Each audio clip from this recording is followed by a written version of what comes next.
क्या होता है, क्यों होता है, कोई पाता है, कोई खोता है। नमस्कार, मेरा नाम है सुशील सिंह और आप देख रहे हैं प्लस। अब हम कई बार हमने चाइना पे वीडियो बनाए हैं जिसमें हमने चाइना की सच्चाई आपके सामने लाई है। गटर से तेल निकाल के पीना, ठीक है, या प्लास्टिक का चावल बना देना, प्लास्टिक के अंडे बना देना, या प्लास्टिक का जीवन जीना चाइना की खास बातों में से एक है। लेकिन उसके बावजूद चाइना की इकॉनमी बहुत ऊपर है।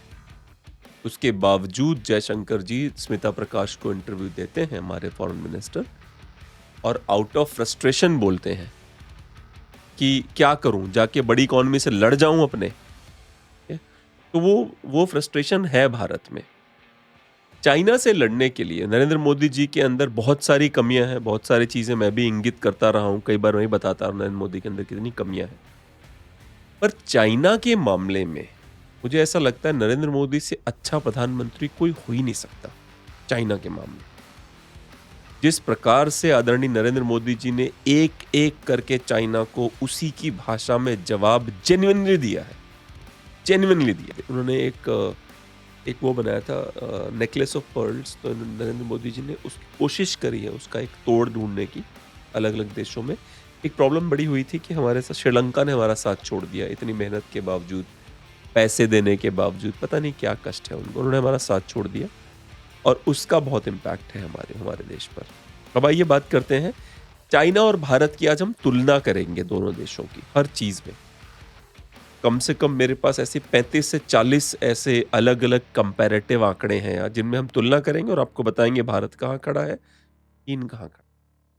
आप यहाँ पे देखते रहिए, स्क्रीन पे नंबर्स भी आपको दिखेंगे बार बार, ठीक है, और आपको भारत और चीन के बीच में अंतर दिखाई पड़ता रहेगा। बात करते हैं पॉपुलेशन की। भारत की पॉपुलेशन है लगभग 1 अरब 43 करोड़। चाइना की पॉपुलेशन है 1 अरब 42 करोड़ 90 लाख। बहुत ज़्यादा अंतर नहीं, 10-12 लाख लोगों का अंतर है। चाइना और भारत की बात करते हैं एवरेज एज की। एवरेज एज चाइना की कितनी है और भारत की कितनी? भारत की एवरेज एज है 28.7 साल। भारत बहुत जवान है, चाइना बूढ़ा हो रहा है। 38.4 साल चाइना की एज है। लाइफ एक्सपेक्टेंसी अर्थात मरने की उम्र, कितने साल जीते हैं लोग? भारत में मेल 66 साल जीता है और फीमेल 69 साल जीती, 69 ईयर्स। चाइना में मेल 75 साल जीता और फीमेल 81 साल जीती है। अब बात करते हैं तीसरी, हम करते हैं net migration rate. Net migration rate का मतलब भारत में कितने लोग आ रहे हैं या जा रहे हैं और चाइना में कितने लोग आ रहे हैं या जा रहे हैं। भारत है प्लस 0.12 0.12 प्लस में है। चाइना माइनस 0.11 है। इसका मतलब ये हुआ कि चाइना में लोग चाइना छोड़ के जा रहे हैं और भारत में आ रहे हैं लोग। अब सवाल ये होता है कौन लोग हैं भारत में आ रहे हैं जो +12 में आने चाहिए। अगर ये रोहिंग्या मुसलमान हैं जो बांग्लादेश से भारत में घुस रहे हैं, नहीं चाहिए हमको। हमें गार्बेज नहीं चाहिए। जैसे अमेरिका, कनाडा है, वो गार्बेज एक्सेप्ट नहीं करता। वो आपको बोलता है आपके पास पीएचडी है, आप पढ़े लिखे हो, आप हमारे पास आओ, हम आपको ऐसे ही रख लेंगे। भारत को वैसे लोग चाहिए। अगर प्रतिभा आ रही है भारत में तो प्रतिभा आए, कुछ भी ऐसा उठ के ना आ जाए कि मेरे अपने देश में खाने को नहीं इसलिए मैं तुम्हारे देश में आ रहा हूं। अब बात करते हैं साइज ऑफ द लैंड की, किसके पास कितनी जमीन है। ठीक है, चाइना के पास 9.6 मिलियन स्क्वायर किलोमीटर जमीन है, 9.6। भारत के पास 3.3 मिलियन, मतलब चाइना भारत के 3 गुने से थोड़ा ज्यादा है। उस पर से और जमीन चाहिए उसको, मतलब अजीब है यार, इतने बड़े ऊपर से और खाना है तुमको। एवरेज इनकम की बात करते हैं। भारत की एवरेज इनकम है $2150 प्रति व्यक्ति।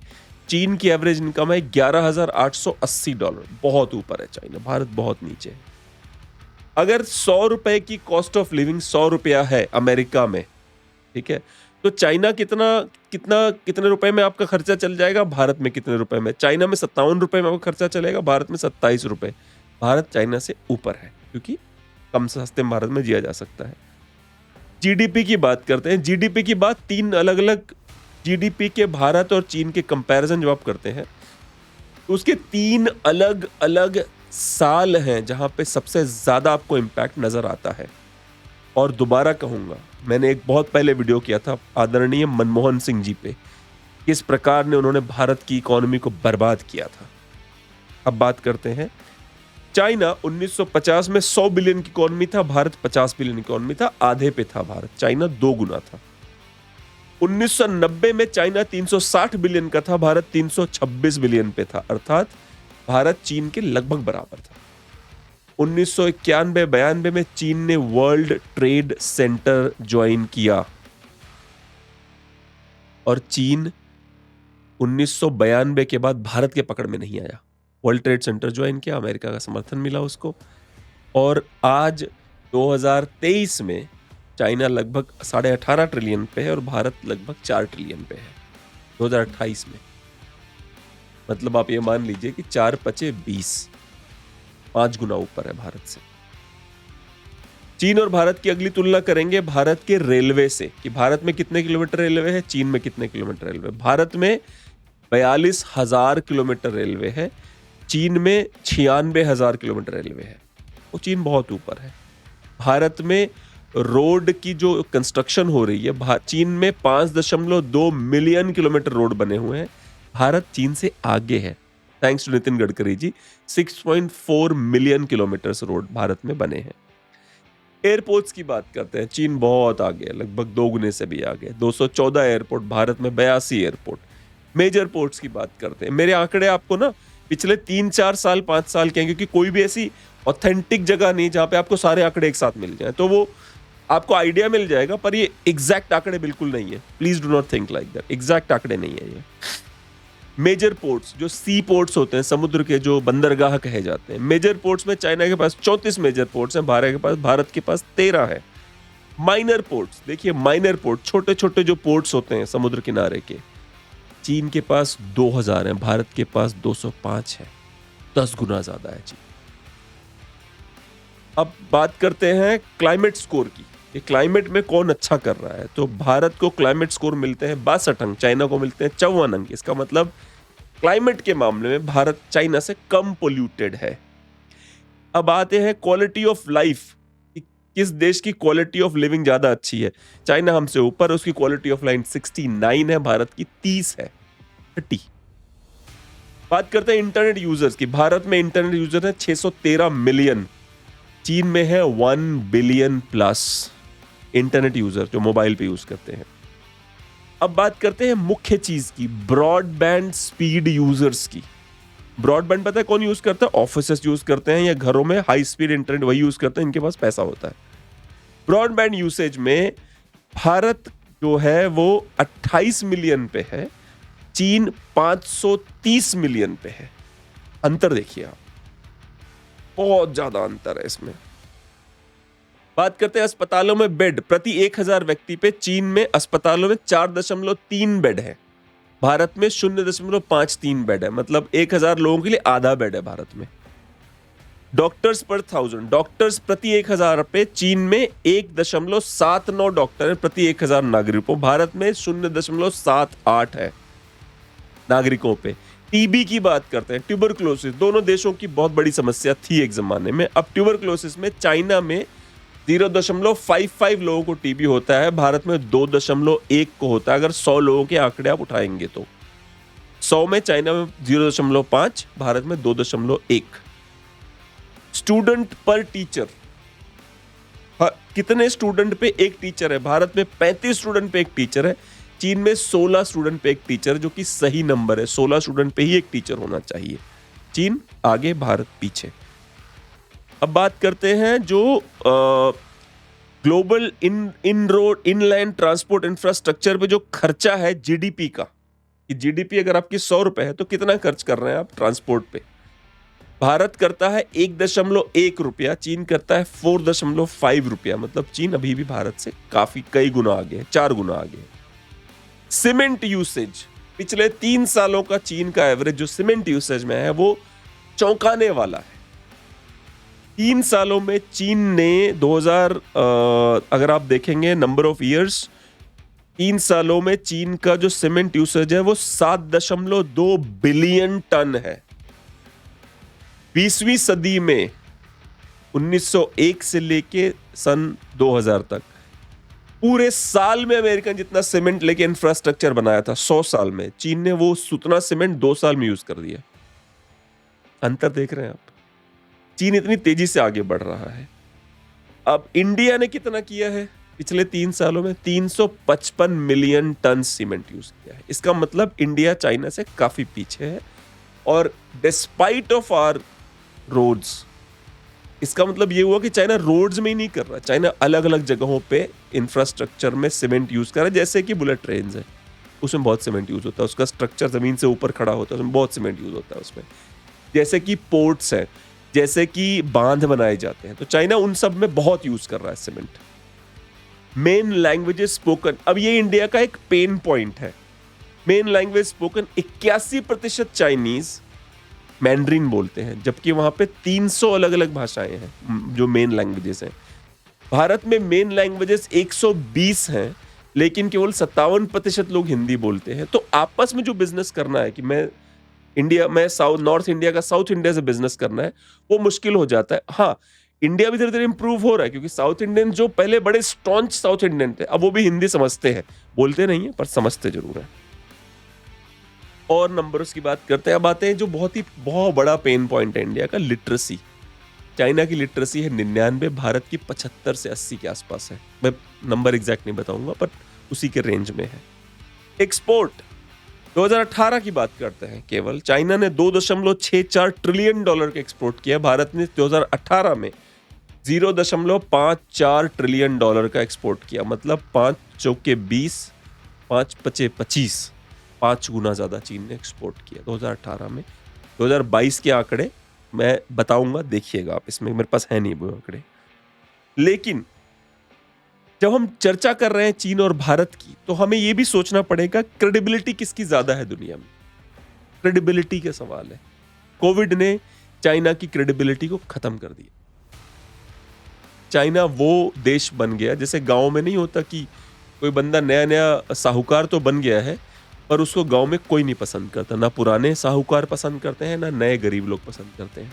चाइना का वही हाल है, क्योंकि चाइना ने कोविड में अपनी खूब इमेज खराब करी। WHO को पैसा भिजवा के चाइना ने जो भी, प्रॉब्लम ये हुई कि चाइना जो भी उल्टे सीधे हरकतें करता रहा, वो जनता के सामने मीडिया में आती रही। पूरा विश्व, यूरोप चाइना के खिलाफ है, ऑस्ट्रेलिया तो मतलब दुश्मनी पे उतारू है चाइना के साथ में। भारत के साथ दुश्मनी पहले से चली आ रही है। और अमेरिका में अगर डोनाल्ड ट्रंप होता तो युद्ध होगा, तो अब तक चाइना से एक युद्ध तो हो ही जाता। तो चाइना के साथ बहुत ज्यादा चाइना का बुरा हाल हुआ कोविड में, क्योंकि चाइना ने कोविड को पूरे दुनिया में स्प्रेड किया। अब हम बात करते हैं, जो चाइना आगे तो है बहुत ज्यादा, लेकिन जो क्वालिटी की बात करते हैं, ये आप ग्राफ देखिए।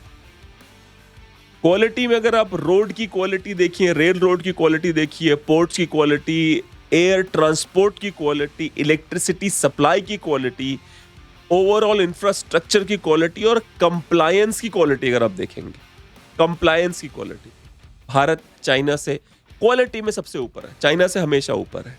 क्वांटिटी में चाइना बहुत आगे है, नो डाउट। तो भारत के साथ क्या होता है कि डेमोक्रेसी है। डेमोक्रेसी में क्या होता है, मैं नहीं अग्री कर रहा, एक छोटा सा किसान जिसके जमीन से बड़ा रोड निकल रहा हो, वो जाता है कोर्ट में, स्टे ले आता है। डेमोक्रेसी है, उसकी मर्जी है, नहीं चाहता अपनी सड़क जाए उसके रोड में से, उसके खेत में से। तो भारत में जो ग्रोथ होती है बहुत सोच समझ के होती है, बहुत दिमाग लगा के होती है। फिर धीरे से डिसाइड होता है कि भैया अब ये सब अग्री कर रहे हैं, अब रोड बन जाएगा। तो पूरे देश में चूंकि सब अग्री करके रोड बनवाते हैं, तो वो रोड जेन्युइनली सब यूज। चाइना में ऐसा नहीं होता। चाइना में होता है रोड जा रहा है, तुम्हारा खेत है, ज्यादा कूदोगे उठा के अंदर कर दूंगा। ये बहुत बड़ी प्रॉब्लम है चाइना में, क्योंकि चाइना में यूजुअली अथॉरिटेरियन जो सरकार है उनकी सुनती नहीं है किसी की। ये तो अच्छा है कि जो पुराने कम्युनिस्ट थे, पुराने कम्युनिस्ट तो गोली मार देते थे, चाइना कम से कम जेल में डाल देता है। ये बहुत अच्छी बात है चीन की। वरना चे गुएबारा जिसकी आप टी शर्ट में फोटो छाप के बैठते हो ना, वो लोग गोली मार देते थे जो उनकी बात नहीं मानता था उसकी। Communists are the worst creatures, remember that. अब भारत क्या ऐसा कुछ कर सकता है ताकि वो चीन के साथ बराबरी कर सके? और एक बात बताता हूं, नरेंद्र मोदी सरकार में लाखों कमियां हैं, पर भारत जो 5 मुद्दे जो हैं जिनमें भारत, चीन और विश्व के साथ बराबरी कर सकता है। नरेंद्र मोदी जी का फोकस है उन 5 मुद्दों पे, कम है पर है। पहला टॉपिक जिस पे मोदी जी को काम करवाना चाहिए वो है ease of doing business. Ease of doing business में चीन 32 नंबर पे है, भारत 62 नंबर पे है। यहाँ पे मोदी जी को चाहिए कि करप्शन कम करें, रेड टेप कम करें और कोशिश करें कि किसी तरह से अधिकारी जो है, वो जो अधिकारियों का नहीं होता हमें इतना मिलना चाहिए उतना मिलना चाहिए, वो थोड़ा कम हो। जो विदेशों से लोग लगाने आ रहे हैं उनको टैक्स बेनिफिट दें, सब्सिडीज दें, ताकि लोग पैसा लगा सकें। हाँ, आप नरेंद्र मोदी जी ने BYD को 1 बिलियन नहीं लिया, बहुत बहुत साधुवाद उसके लिए, क्योंकि ऐसा करना चाहिए था Modi ji. Good job done by you there, क्योंकि BYD का इन्वेस्टमेंट नहीं चाहिए इस देश में। आपने 200 ऐप उड़ा दिए Modi ji, thank you for doing that, क्योंकि आप ही की औकात थी। अमेरिका की आज तक औकात नहीं हो पाई कि चाइना की आंख में आंख डाल के उसे धमका सके। आप नौटंकी अमेरिका भले कर ले, पर चाइना को असल डर जो लगता है ना, वो आपसे लगता है, भारत देश से लगता है। स्किल्ड लेबर की जो संख्या है भारत में, उस पर स्किल्ड लेबर की संख्या मोदी जी ने काम किया था, और मुझे ऐसा लगता है वो जो शुरुआत में जोश था वो ठंडा हो रहा है धीरे धीरे, उसकी तरफ पूरी कोशिश की जानी चाहिए। अच्छा sorry, ease of doing business में इंफ्रास्ट्रक्चर भी आता था और उस पर काम हो रहा है, पर थोड़ा स्लो है, और तेजी से काम होना चाहिए। Ease of doing business, infrastructure और बहुत तेजी से होना चाहिए। इन्वेस्टमेंट इंसेंटिव मिलने चाहिए, जो विदेश से लोग पैसा लगाना चाहते हैं उनको इन्वेस्टमेंट इंसेंटिव्स मिलने चाहिए। भले ही वो जॉर्ज सोरोस ही क्यों ना मोदी जी, लेकिन अगर वो पैसा लगा रहा है और आपके रूल, आपके नियम के हिसाब से खेलना चाहता है, तो लगाने दो, क्या फर्क पड़ता है। रिसर्च एंड डेवलपमेंट में भारत बहुत पीछे है, बहुत पीछे। भारत का एक रॉकेट है GSLV, अमेरिका के रॉकेट को, चाइना के रॉकेट को, यूरोपियन यूनियन के रॉकेट को चांद पर पहुंचने में 3 से 4 दिन का समय लगता है। भारत को यही 1 महीना लग रहा है, क्योंकि हमारा जो रॉकेट है वो इतना पावरफुल नहीं है, GSLV।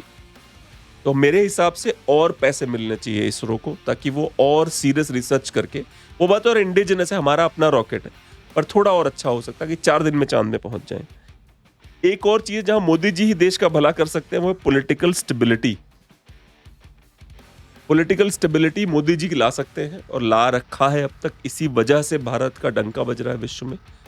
पॉलिटिकल स्टेबिलिटी की इस देश को सख्त जरूरत है, और मैं दोबारा चाहूंगा कि नरेंद्र मोदी जी फिर जीत के आए, थोड़ा सा जेन्युइनली कुछ कोशिशें करें देश के लिए, पर जीत के आए, ताकि पॉलिटिकल डिस्टेबिलिटी ना आए। ऐसा ना हो कि मैं इस पार्टी का हूं, मैं उस पार्टी को, मैं उस पार्टी का हूं, और इंडिया में जो चाइना की एम्बेसी है, जो अमेरिका की एम्बेसी है, वो अलग अलग पार्टियों को पैसा पहुंचाए जैसे पहले करते थे, ताकि इंडिया को थोड़ा औकात में रखा जा सके।